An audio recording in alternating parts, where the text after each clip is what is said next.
জিন্দেগি গড়তে হয় ছেলেরা, জীবন সাজাইতে হয়, কাউকে দেখতে হয়, কারো কাছ থেকে শিখতে হয় জীবন। তোমরা ছেড়ে দিছো নিজের হাতে নিজেরে, মনে করছো তোমার ফুর্তি, এ ব্যাটকাও, হাসো, রাস্তা রাস্তায় টুঁটো করো, মেয়ের পিছনে ঘোরে, এক মেয়ে হাঁটে, পিছন দিয়ে 60 জনে হাঁটে, এ একটা টিটকারি কথা কয়, বাকিরা খিলখিল করে হাসে। বাহ বা মনে হয় যেন অর্থাৎ এই মাত্র পাবনার থেকে বাস এখানে নামাই দিছে, বুঝলেন না কথা? পাবনার তারা রাখছে না, না রেখে এনে নামাই দিছে এতরে।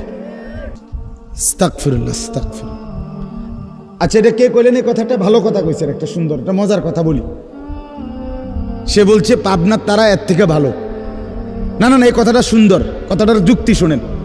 আমি গত মাসে আপনার পাবনা গেছিলাম, গত মাসে। তো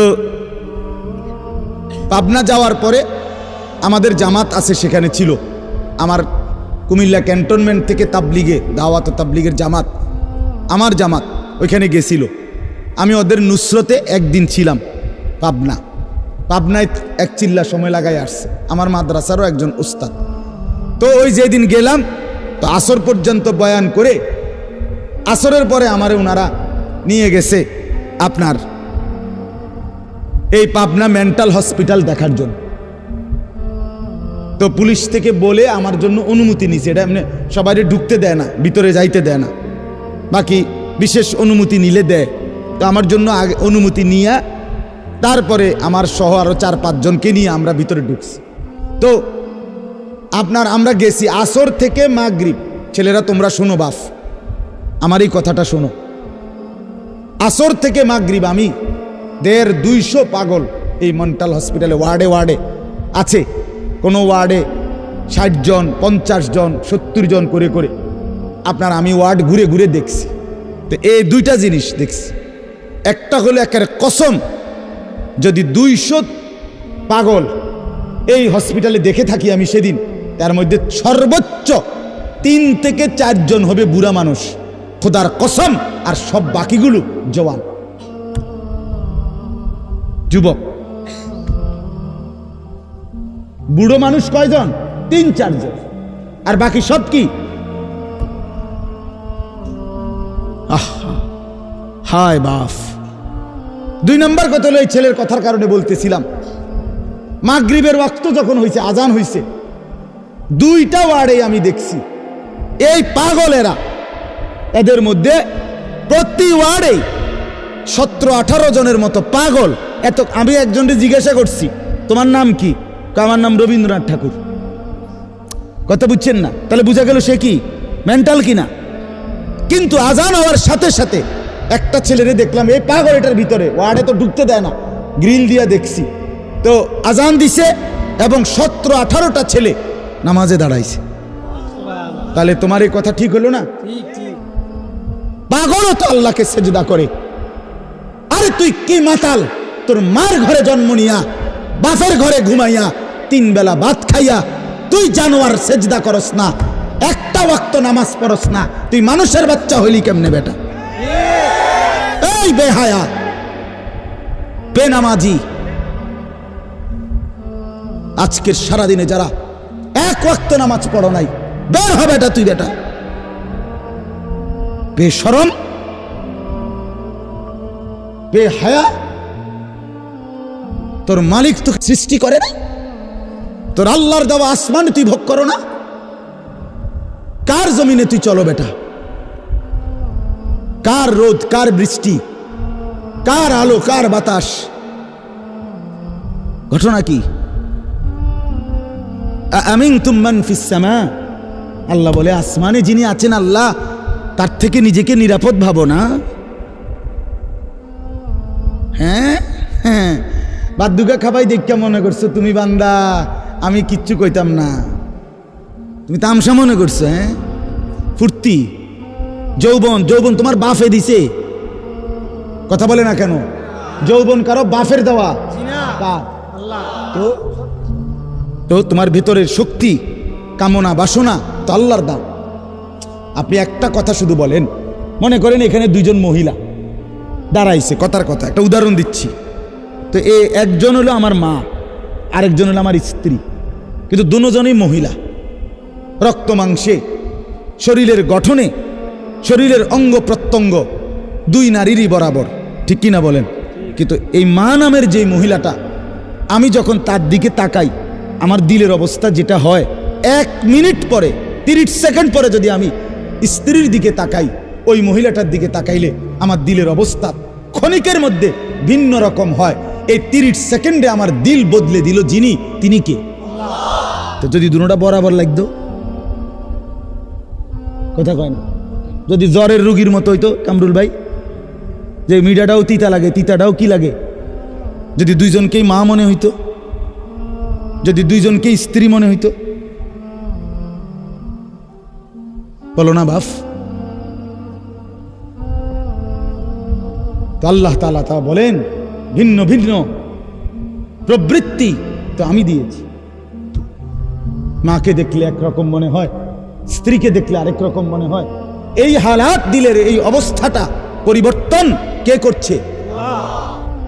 কার নাফরমানি করো? কার নাফরমানি? এজন্য লজ্জা থাকলে, আমার কথা শেষ, শরম যদি থাকে, মায়ের দুধ যদি খেয়ে থাকো, আমি বললাম বেনামাজি ছেলেরা আজকের রাতে এশার নামাজ পড়ো। এখন প্রয়োজনে যদি শরীর না পাক থাকে, পেশাব করে পানি নিয়ে আনিয়ে থাকো, তো আজ রাতে গোসল করো, নতুন লুঙ্গি পরে নামাজে সেজদা দাও, চোখের পানি ফেলে আল্লাহকে বলো, মাওলা বহুদিন তোমাকে নারাজ করেছি, আজ ওয়াদা করছি আর তোমাকে নারাজ করব না। আল্লাহ বলবে, বান্দা আমি এখনই তোর পেছনের সব মাফ করে দিলাম। আল্লাহ বলে, বান্দা তুমি যদি রাত্রে আসো, আমি রাত্রেই আসব, তুমি যদি দিনে আসো, আমি দিনেই আসব। গুনাহ নিয়ে আসবা মাফ চাইতে রাতে, আমি আল্লাহ মাগফিরাত নিয়ে আসবো রাতে। তুমি আসবে যখন, আমি আসবো তখন। তুমি আসবা 1 বিগত, আমি আসবো 1 হাত। তুমি আসবা 1 হাত, আমি আসবো 2 হাত। তুমি আসবা হাঁটতে হাঁটতে, আমি আসবো দৌড়তে দৌড়তে। আও না বান্দা, আও, দেও সেজদা দাও, গোলামি করো, বন্দেগী করো, আমাকে ডাকো। কেন ভুলে গেলা বান্দা? মা গাররাক, মা গাররাক। আল্লাহ বলছে কোরআনে, মা গাররাক। এই মানুষ, এই আমার বান্দা, কেন আমারে ভুলে গেলা? কেন ভুলে গেল? আমি কি সৃষ্টি করি নাই? আমি কি অঙ্গ প্রত্যঙ্গ দেই নাই? আমি কি এমন সুন্দর সুঠাম স্বাস্থ্য বানাই নাই? আমি কি এই চমৎকার চেহারার আকৃতি দেই নাই? আমি কি 2টা চোখ দেই নাই? আমি কি একটা জিহ্বা দেই নাই? আমি কি 2টা ঠোঁট দেই নাই? আমি কি তোমাকে বানাই নাই? বলে বলো না ছেলেরা, উত্তর দাও ভাই, রাত গভীরে উত্তর দাও। গভীর রাত, এখন কোটি কোটি মানুষ ঘুমায় গেছে, তুমি এখন বলো ইনসাফের সাথে। কত নারী দেখলে শখ মিটবে? কত উলঙ্গ ছবি দেখলে তোমার তৃপ্তি হবে? হ্যাঁ, মোবাইলে কত নগ্ন ছবি দেখলে তোমার আউশ মিটবে? বলো ভাইয়া, বলো বলো বলো, একটা ছেলে বলো। পৃথিবীর কত লক্ষ নারী দেখলে তোমার আর দেখতে মন চাইবে না? কত উলঙ্গ ছবি দেখলে তোমার আর মন চাইবে না? যে মদখোর, যে নেশাখোর, সে তো আটলান্টিক মহাসাগরের ভরা মদ খেলেও তার তৃপ্তি হবে। যে জুয়ারি, সে জুয়া খেলতে খেলতে তার যদি ভিটা মাটি বউ বাচ্চাও দিয়া দেয়, তারপরও তার জুয়ার নেশা যাবে না। যে নারীতে আসক্ত, তার তৃপ্তি হয় না। গুনাহ তৃপ্তি দেয় না, নাফরমানি তৃপ্তি দেয় না। দুনিয়া একদমই অল্প, একদমই অল্প, একদমই অল্প, একদমই অল্প। আজকে যারা বৃদ্ধ মানুষ, আপনারা ভাবেন আপনি সেই ছোট্ট ছিলেন, আপনি কিশোর হলেন, তরুণ হলেন, যুবক হলেন, আজ অক্ষম দুর্বল বৃদ্ধ হলেন। আর কয়েকদিন, যে কোনো দিন আপনি কবরস্থানে। আজকের যুবক ভাই, তুমি ভাবো, তুমি তো প্রথম দিন যুবক ছিলে না, এক ছোট্ট কোলের বাচ্চা ছিলে। আজ তুমি ধীরে ধীরে তোমার সেই শিশুকাল চলে গেল, কিশোরকাল চলে গেল, তরুণ কালও চলে গেল। তাহলে পিছনের এই সময় যেহেতু গেছে, তো ধরে নাও যৌবন কালও চলে যাবে। কোনো সন্দেহ, কোনো সন্দেহ। বন্ধু আমার, নষ্ট হইও না, নষ্ট হইও না। জীবন বড় দামি, সময় বড় দামি, হায়াত বড়ই দামি। এত সুন্দর যৌবন নষ্ট করে দিও না। হাদিসের মধ্যে আছে, আল্লাহর নবী সাল্লাল্লাহু আলাইহি সাল্লাম বলছিলেন, লাকাদ হামামতু আন আমুরা ফিতিয়াতি, আমার মন চায় আমার যুবকদেরকে সঙ্গে নিয়ে আমি ঘরে যারা নামাজ পড়ে আমি তাদেরকে বের করে আনি, অথবা আমি তাদেরকে আগুন দিয়ে ঘর সহ জ্বালিয়ে দেই। নবীজির হাদিস এটা। নবীজি বলছে, আমার ইচ্ছে জাগে আমার যুবক সঙ্গীদেরকে নিয়ে আমি মুসলমানের ঘরে ঘরে গিয়ে বেনামাজি ঘরে নামাজ পড়ে তাদেরকে টেনে হিচড়ে বের করে আনি। কথা ছিল এই, কথা ছিল যুবক সমাজ গড়বে, কথা ছিল যুবক মানুষকে আল্লাহর দিকে ডাকবে, কথা ছিল যৌবনকাল আল্লাহর জন্য ওয়াকফ করবে। আজ দিয়া দিছে নারীর কাছে, জিনার ব্যভিচারের কাছে, মদ আর জুয়ার কাছে, মোবাইলের কাছে। আস্তাগফিরুল্লাহ, আস্তাগফিরুল্লাহ, আস্তাগফিরুল্লাহ। এক নারী এত দরকার, এক মেয়ে এত দরকার যে দুনিয়া ভুলতে হবে, আখিরাত ভুলে যেতে হবে, সমাজ ভুলে যেতে হবে। এক নারীর মধ্যে এতটা কি হয়ে গেল যে এটার পিছনে সারাক্ষণ সময় দিতে হবে? এটা কি এমন আশ্চর্য বস্তু? নারী আর পুরুষের, স্বামী আর স্ত্রীর মিলনেই তো পৃথিবীর সেই আদম হাওয়া থেকে এই পর্যন্ত মানুষের ধারাবাহিকতা। তো এটা তো একটা স্বাভাবিক প্রক্রিয়া। হাজারো কোটি মানুষ পৃথিবীতে স্বামী আর স্ত্রীর পবিত্র বন্ধন হইছে, তো সেটা তুমি একটু অপেক্ষা করলে তোমার জীবনেও আসবে। কথা বলেন না কেন? এটা একটা সহজ বিষয় না। আল্লাহ তাআলা আমাদেরকে বুঝার তৌফিক দান। ছেলেরা, বাপ রাগ হইও না বাপ, আমি মহব্বতে ভালোবাসার দাবিতে এতগুলো শক্ত কথা বলছি। কোনো দুশ্মনী নাই, মহল্লার কারোর সাথে আমার কোনো দুশ্মনী আছে কি বলেন না? কোনো ঝগড়া আছে কি কোনো ছেলের প্রতি? না বাপ, আমি তোমাকে ভালোবাসি, তুমি আমার সন্তান, তুমি আমার ছেলে, তুমি আমার ভাই, তুমি আমার বন্ধু।